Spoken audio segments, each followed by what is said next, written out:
અંદર ભગવાને હેલી કરીને ભક્તિ આપી દીધી કે કલિયુગમાં બીજું માણસ કઈ કરી નહીં શકે. બસ સદગુરુ શરણમાં જઈ એક નામનો ઉપદેશ લઈ અને ભજન કર્યા કરે તો કોઈ પણ બીજા પ્રયાસ વગર એનો ઉદ્ધાર થઈ જાય છે. એટલે વિષય સુખનો જ્યારે થાશે અભાવો ત્યારે રાણી એ બ્રહ્મના સુખને માણે. જગતની અંદર હજારો સુખના વર્ણન કરવામાં આવ્યા છે, પણ બ્રહ્મ સુખ પાસે એ તણખલા જેવા છે. નકર ગોપીચંદ ને ભરતરી 1800 ગામના રાજા, પાદરના ધણી, એને શા માટે મૂકી દીધા અહીં? કારણ કે બ્રહ્મ સુખ મળ્યું. એને સમજાણું કે બ્રહ્મનું સુખ કેવું. બ્રહ્મનું સુખ છે ને અખંડ સુખ છે. અખંડ બાણ ઉગ્યા ઘટ ભીતર સઘળી ભૂમિકા મેં જોઈ, સુન મંડળમાં મારો શ્યામ બિરાજે, ત્રિકુટીમાં લાગી મને તાળી, બેને મને ભીતર સદગુરુ મળ્યા. લાવ લશ્કર કે મોટું વયું જતું હતું અને મોટો કે ઊંટ મરી ગયો અને રસ્તો હાવ સાંકડો, ઊંટ મરી ગયો ને આડો પડી ગયો એટલે લશ્કર બંધ થઈ ગયું. હાલતો આગળ રાજા પાછળ વયો આવે છે કે ભાઈ આગળ હાલો ને. તો કે બાપુ ઊંટ મરી ગયો. તો કે ઈ ભલે મરી ગયો, તમે આગળ હાલો. તો કે મરી ગયો એટલે ઈ ન હાલે. હવે રાજા કે મરી ગયો એટલે હું? ફરી અને રાજા ની આવ્યું એટલે કીધું કે જો બાપુ આ મરી ગયું. તો કે પણ આમાં હાથ પગ છે, આંખ છે, પૂંછડું છે, મોઢું છે, બધું છે, આમાં મરી હું ગયું? તો કે બાપુ એમાં જીવ આત્મા હોય ને એ નીકળી ગયો. તો કે ઈ ક્યાં ગયો? નીકળીને ગયો ક્યાં? તો કે ઈ તો અમને નથી ખબર ક્યાં ગયો. તમને કોઈને ખબર નથી? તો કે ના, એ અમને ખબર નથી બાપુ, મરી ગયો એટલું ખબર છે. તો કે ઠીક, ત્યાં મરી ગયો એટલે બધાને મરવું પડે? તો કે આ બાપુ મરવું તો પડે. તો કે તો તમે બધાય? તો કે બાપુ એક દિને સમય અમારે મરવું તો આ જ હાલત થાય. તો કે હા બાપુ છેલ્લે છેલ્લે કે તો હું? તો કે બાપુ તમે 100 વર્ષના થાવ પણ એક દિને સમય તમારી આ હાલત થવાની. રાજા કે ઓહો, એવું મરવું પડે? તો કે હા. તો કે તો પછી આ લડાઈઓ ના હું માગે? ન્યાથી ઠેક મારી નીકળી ગયો. જો મરવું જ પડતું હોય અને આપણે કાયમ બીજાના મરણને રોતા હોય પણ આપણા મરણને કોઈ જ રોયા? બીજાના નામ લઈ લઈને આપણે રોઈએ છીએ. આપણે ઓહાણ ન હોય કે હું ક્યાં મરવાનું છે. કબીર સાહેબ કહેતા કે કાયમને માટે એકવાર એમ યાદ કરું કે મારે માથે મોત ગાજી છે, તો ભગવાન અને નામ નહીં ભૂલાય. એટલે જો એ મોતને સુધારવું હોય, અને રાજાએ કીધું કે તો 50 વર્ષ કદી જીવું, તો પછી તો મરવું જ પડે ને દુઃખી થવાનું. તો અખંડ સુખની પ્રાપ્તિ ક્યારે થાય? તો કે આત્મા જ્યારે નીકળી અને વયો ગયો એની ઓળખાણ થાય ને, તો ઈ અખંડ સુખ છે. એ મરતોય નથી, જન્મતોય નથી, પાણીથી ભીંજાતો નથી, અગ્નિથી બળતો નથી, પવનથી સુકાતો નથી, અને શસ્ત્રથી ઈ સેદાતો નથી. એનો જન્મય નથી અને એનું મરણય નથી, ઉત્પત્તિ નથી ને એનું લયય નથી. એ સીધો જ સંતને ગોતવા નીકળી ગયો અને હાસા હૃદયના ભાવથી ઈશ્વરને જેને ખોજ હોય ને એને ખરેખર સદગુરુ સામે હાલીને ગોતી લે છે. અને દાખલા છે ને, શાસ્ત્રોની અંદર દાખલા છે કે પરીક્ષિત રાજાને અજ્ઞાન ઉપજા, ઋષિના ગળામાં નાખ્યો નાગ.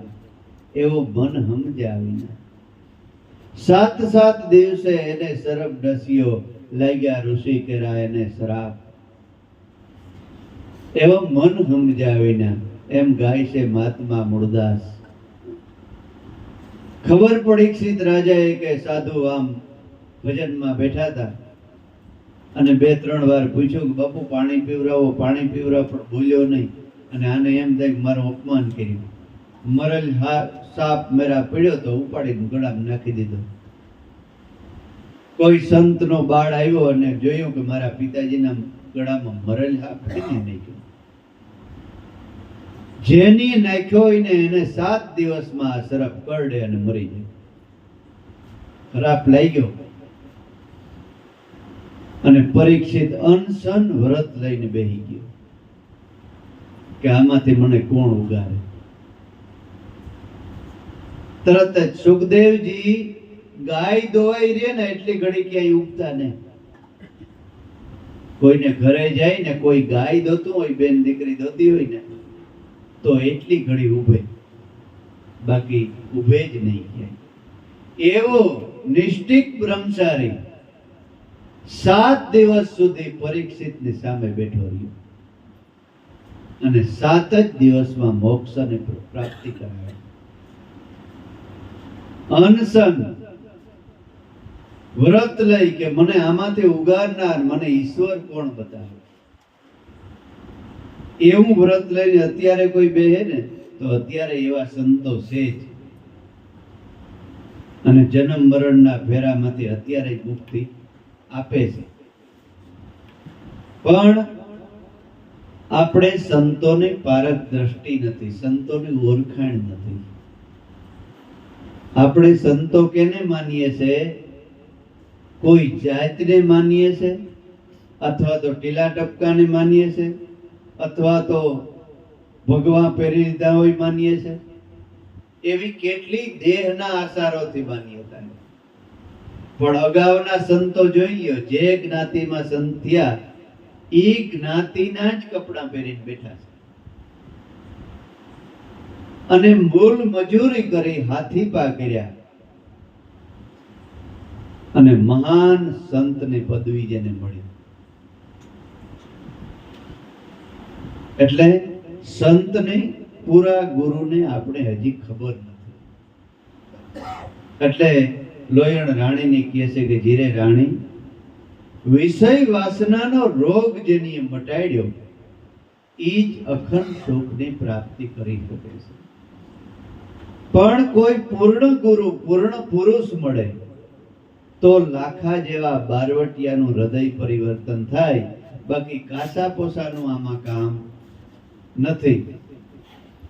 આપણે ગલે ગમે એટલી મહેનત કરીએ, ખેસવાનું કરીએ, પણ કોઈ સંતના શરણમાં પ્રેમથી બેસી અને સંતના મુખના જો શબ્દ પ્રેમના સાંભળે તો નક્કી હૃદય પરિવર્તન એનું થાય છે.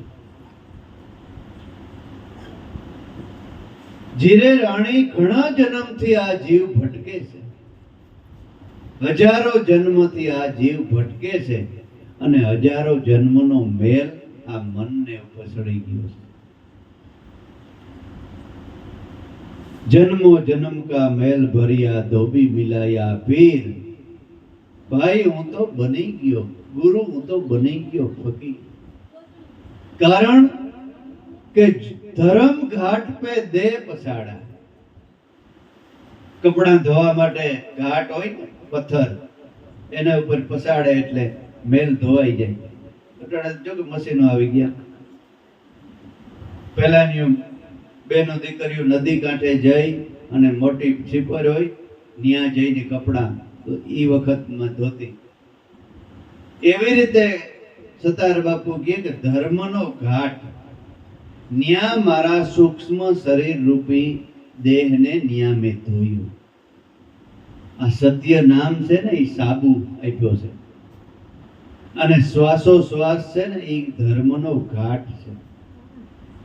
ન્યા મનને રાખી અને ધોવામાં આવે ને ત્યારે મનનો મેલ ધોવાઈ જાય છે, નિર્મળ થઈ જાય છે અને પોતે અખંડ સુખની પ્રાપ્તિ કરે છે.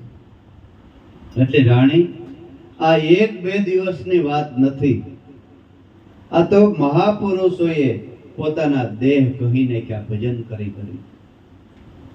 એવા સંતોને દ્રષ્ટિ પડે ને ત્યારે લાખા જેવા બારવટિયાનું હૃદય પરિવર્તન થાય છે અને સંત કોટીમાં પલટાઈ જાય છે. એટલે થોડી જ વારના સત્સંગની અંદર આ લાખાનું હૃદય પરિવર્તન થયું અને સંત કોટીમાં પલટાઈ ગયું. આવા તો ઘણા ઘણા આપણે ઘણો સમય ત્યાં કુંભારાણાની વાત કરીએ છીએ. એટલે એ જ લાખાનો ભાયાત જ લાખાથી પણ સળિયા હતો. 1500 તો રાણીઓ જેને અને 3 થરી જેને નગરને ફરતી મિલિટરી ગોઠવી દીધી હતી. દાદા ઉગમસિંહના શબ્દોથી બધાય પાર કરતા કરતા રાજમહેલના પટાંગણની અંદર બધાય સંતો આવી ગયા. આવી અને પટાંગણમાં એવો આરાધ ઉપાડ્યો, કુંભારાણાને એમ થયું કે આ કેમ આવ્યા? અહીં ઉંદરડા થઈને આવ્યા હે, સેકલ્યા થઈને આવ્યા હે.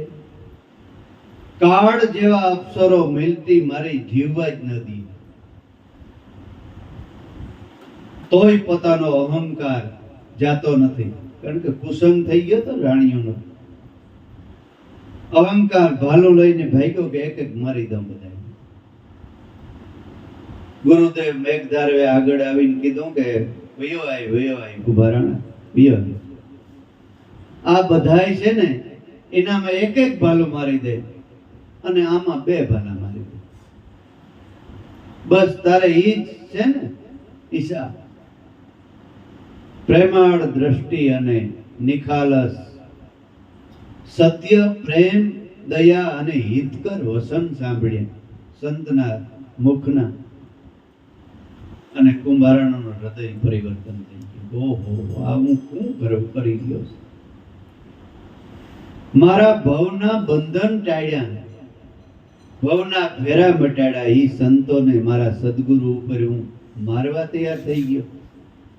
ભાલું પાછળ પડી ગયું અને 2 હાથ જોડી સદગુરુ મેઘધારવાને આગળ ઊભો રહી ગયો કે મારી ભૂલ થઈ ગઈ. તો સંતો દયાળુ છે. સંતને ભૂલ કરો ને તો સંતના શરણ વગર ક્યાંય ઉગરવાનો આરો નથી. સંત પાસેથી સટકી અને જો ભગવાન આગળ જાઓ તો ભગવાન તમને આવકારો ન આપે. ગુરુ ને ગોવિંદ દોનો રીસાણા નથી ઉગરવાનો આરો. હાથીના મુખમાં પૂરો હતો એ મારા સદગુરુએ કાઢ્યો બારો. ગુના ગુરુએ જો માફ કર્યા અને ગોવિંદ કે એમાં મત છે મારો. પેલા કોઈ સંત કોઈ ગુરુદેવની સહી હોય ને તો જ ઈ કાગળ ભગવાન સ્વીકારે છે. આપણે કોઈ મોટું કામ કરવું હોય, લોન લેવી કે આ કે તે કે મોટો સાહેબ હોય બેંક મેનેજર, એને સહી વગરનો જો કાગળ લઈને જાઓ તો તમારે પૈસા ન પડે. ભલે ને ઓલાને બધાય હોદ્દો હોય, આખી તેજુરી અને આખે રૂપિયાને ભરોભર બંડલ પીડ્યા હોય, પણ મેનેજરને સહી વગર તમને 1 રૂપિયો ન મળે. એવી જ રીતે સદગુરુ સંતને સહી વગર ભલે આખા વિશ્વનો ભગવાન કહેવાતો હોય પણ એ તમને મોક્ષ ન આપે. ન આપે એટલે ન જ આપે. પણ સદગુરુની સહી હોય ને કે આ મારો માણસ છે, મારો દાસ છે, તો એને મોક્ષ માગવો જ ન પડે. મળી જ ગયો. અને જેને જેને વસન મળ્યું, સદગુરુ મળ્યા ને એને મોક્ષની વાટ જોવાની થતી નથી. હો ભાઈ, એને કોઈથી વિચારવું જ નહીં કે મને મોક્ષ મળ્યો હોય કે નહીં મળ્યો હોય. એને ગુરુ મળ્યા ને તેથી મળી જ ગયો મોક્ષ. અને જો વિચારે ને કે મળ્યો હોય કે તો એને વસન હજી સમજાણું નથી. એ વિચાર જ નહીં કરવાનો. જેથી સદગુરુ મળ્યા અને એ વાત મળી ગઈ ને સમજણ આવી ગઈ તેથી તમારો મોક્ષ જ થઈ ગયો. પતિવ્રતા નારી હોય ને લગ્ન થઈ જાય પછી પતિની વાટ જોવે કે મને પતિ કેદી મળશે ને? જો વાટ જોવે તો પતિવ્રતા નારી જ ન કહેવાય. એમ આ ભક્તિની અંદર બ્રહ્મનિષ્ઠ અને સૌંદર્ય સદગુરુ મળ્યા ને તેથી માની જ લેવું કે મને મોક્ષ મળી જ ગયો. હવે મોક્ષ માટે ફાફા મારવાના મારે બંધ જ કરી દેવાના. હવે તો મળ્યો એના હું ભજન કર્યા રાખો, બસ ભજન જ કર્યા રાખો. એટલે કુંભારાણાને ગુરુદેવ પૂછે છે, કુંભારાણા લીલન ક્યાં છે? તો કે ગુરુદેવ અમારે ઘરમાં કંકાસ થઈ ગયો, મારો કુસંગ થઈ ગયો, એને તમે થાંભલે બાંધી દીધી છે, મને માફ કરો, હાલો હું છોડાવી. લીલલને થાંભલા હાંભી બાંધી હતી, ત્યાંથી છોડાવી આવી. કારણ કે કુંભારણો કે મને કેમ ગુરુને પૂજા કરવી ને કેમ આરતી ઉતારવી ની કઈ ખબર જ નથી. અમુકને તો એ કઈ ખબર જ હમણાં નતા ભાઈ કહેતા કે ફલાણાને આપણે ગુરુદેવ ગયા, પણ આપણે ગુરુનો શિષ્યનો કોઈ જાતનો વર્તારો જ નહીં. કેમ પૂજા કરવી, કેમ આરતી કરવી, કેમ એને મર્યાદા પાડવી. ગુરુની રેણી અગમ અપારા તા ઘર વિગ્યા સૂર, પડી જાય જો ગુરુ શરણમાં તો કરોડ એનું મૂળ. એટલો વિવેક અને એટલી મર્યાદા પાડો ને તોય તમારું વર્તન ભજન થતું હોય. પણ ઈ ક્યારે મળે? સંતોની સભામાં બેઠા હોય, સંતો ભેરા પરિભ્રમણ કર્યું હોય ત્યારે ખબર પડે કે ઓહો આ મહિનું તો આપણામાં કઈ નથી, આપણે તો કઈ કરતા જ નથી. જેને સંતો ભેરું પરિભ્રમણ કર્યું ને એને ખબર પડી કે આ કેમ આ બધું હાલે છે. એટલે સંતો મહાપુરુષો રાત દી જોયા વગર સંતો ભેગા પરિભ્રમણ કર્યા. એટલે કે મને તો એ માઈનો કુંભરણો ખબર નથી. લીલલબાઈને લઈ આવે છે અને એકદમ હાસા મોતીનો થાર ભરી અને કુંભારાણાને કહે છે કે કુંભારાણા, તને એમ થતું હે કે આ કોઈ સામાન્ય માણસ છે. હવની જ્ઞાતિ પ્રમાણે કોઈ ટોપિયું પહેર્યું છે, કોઈ પાઘડિયું બાંધ્યું છે, કોઈ પોતિયા વાર્યા છે, કોઈ પેન્ટ શર્ટ પહેર્યા છે, કોઈ એન શર્ટ કરીને આવ્યા છે. પણ આ બધાય મોટા મોટા મુનિવર છે. એમ કરીને લોયણ લીલલભાઈ ભજન ગાય છે. શું કહે છે?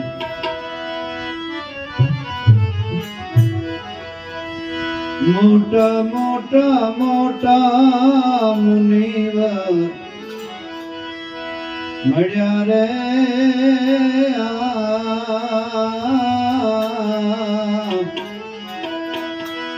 ગુરુજી આજ મારે આંગણે રે.